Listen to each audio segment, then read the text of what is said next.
Welcome to Wizards Outlook. We got Cardo W Jr., Raymond Lions, Wilson Tarpe Jr., and Obi Toppin had quite the night as the Knicks beat the Wizards 114-92. As you guys can see, Cardo's in the arena. We're going to hear from him in just a moment, as well as Ray, to get their take on tonight's game. It was the last home game of the season for the Wizards. But before we get started, quick word from our folks over at Ooze and Oz. Staying out late tonight. Georgia Avenue is open until midnight, and U Street is open until 1 a.m. Enjoy buy one, get one free cocktails at Georgia Avenue after 10 p.m. View the menu at oozeandoz.com. All right, Cardell, your initial thoughts on tonight's game? I mean, it was a battle of the young fellas.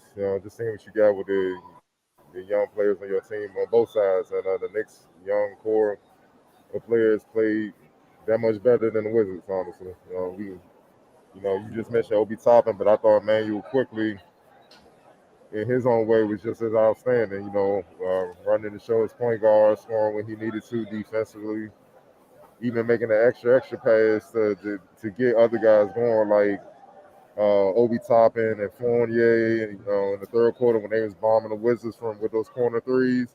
He was the one orchestrating everything, throwing, and then when the Wizards shot counter that getting out there to close out, he was throwing. They was going back door, and he was finding the willouts. He just controlled the game, especially coming off the bench. 36 minutes off the bench, he had 23 points, 10 assists, 6 rebounds, and 2 steals, but only 2 turnovers. I mean, that was just flawless basketball, man. You know what I'm saying? Obi Toppin kind of gave you a glimpse of what his talent is, what his ceiling is when he has it going. 35 points, 14 to 22. Look, I thought Rui had a good game. I wish he would have been more aggressive because he had it going in the first half. That's the thing they got to work on this summer, man. But you got to go all the way with it, man. 14. He only had 14 shots. You saw Obi Toppin. They have no no reservation about getting in the 20s. You know what I'm saying, with his shot selection when he had it going. That's just something he got to learn to figure out. But outside of him, and determine Neto, it wasn't many bright spots for the Wizards at all, man. You know what I mean? When the Knicks bombed them in the third quarter, that was game. And it happened real quick. It happened about the first 3 minutes and 15 seconds of the third quarter, and it was a wrap. I'm not going to keep going with all the stats. I'm just going to read one out. 22 turnovers for the Wizards, and the Knicks scored 33 points off of them. I hand it to you, Ray. Yeah, man, they in 1-2-3 Cancun mode. I mean, it is what it is. They started out great this game, but that's quickly changed. The Knicks, they just jumped on top of them in the second quarter and never looked back. Cardell brought up Emmanuel quickly coming in off the bench. He just dissected them, tore them apart, and guys woke up and started making shots. The Wizards giving the ball away like it was their job didn't help anything. Uh, Again, man, it's just just a microcosm of what we've seen from him all season.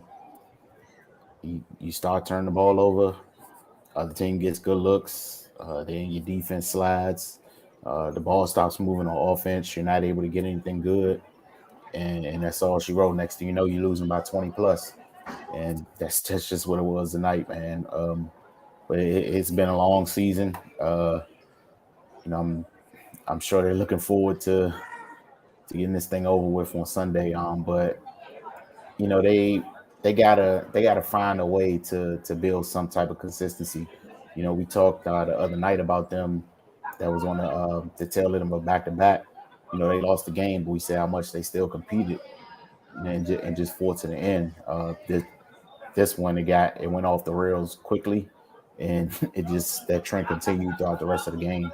So yeah, they got to find that sweet spot where at the bare minimum, man, they're just fighting every second they're on the floor. Execution's going to be off sometimes. We get that. You're not going to make shots every night. We get that, but you can play defense. You can rebound. You can hustle. You can not turn the ball over. Those are things that are completely within your control, and they just got to find a way to control those things on a nightly basis. But yeah, man, once the Knicks started getting going tonight, it was a wrap. Obi Toppin, man, what can I say? 35 points, 4 rebounds, 14 22 from the field, 6 9 from three. Like Cardell said, man, like he got no problem getting them up. Rui is more talented than Obi. He should have that aggressive nature as well, especially when he's playing well. That's something I'm sure that somebody's going to address with him. But that's something that's missing and that they need, because especially in this situation with Bill and Kuz out. Like you're the next guy. When they're in, I get it, kind of trying to spread around and get them involved, but those two are not playing. You're the guy now. Go ahead and get them shots up, especially now. I mean, the season's practically over. You can't make the playoffs. Go ahead and get them reps, man. That's what this is for. But it is what it is, man. It's a bad loss, and hopefully they can end the season on a positive note on Sunday. Yeah, for me, it was kind of what Cardone mentioned earlier. Good first quarter. You start turning the ball over to a team like the Knicks, where the one side of the floor that is harped on that side is we saw a whole bunch of points off turnovers in the second and third quarter.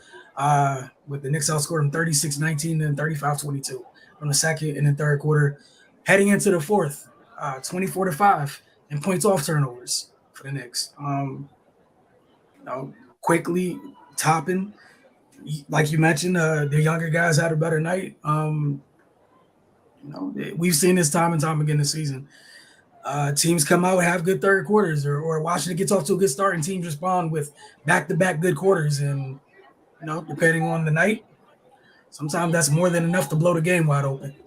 All right, so I have to ask you guys, as always, player of the game. Obi Toppin. Yeah. All right, you guys making this easy. X Factor. Quickly. All right, cool. Look, man, y'all know what we believe in here. If there's not too much to talk about, we're not about to make up stuff for the sake of making stuff up. So if y'all have nothing else to add, you do not have any comments this evening, we will see y'all on Sunday. Thank y'all for tuning in.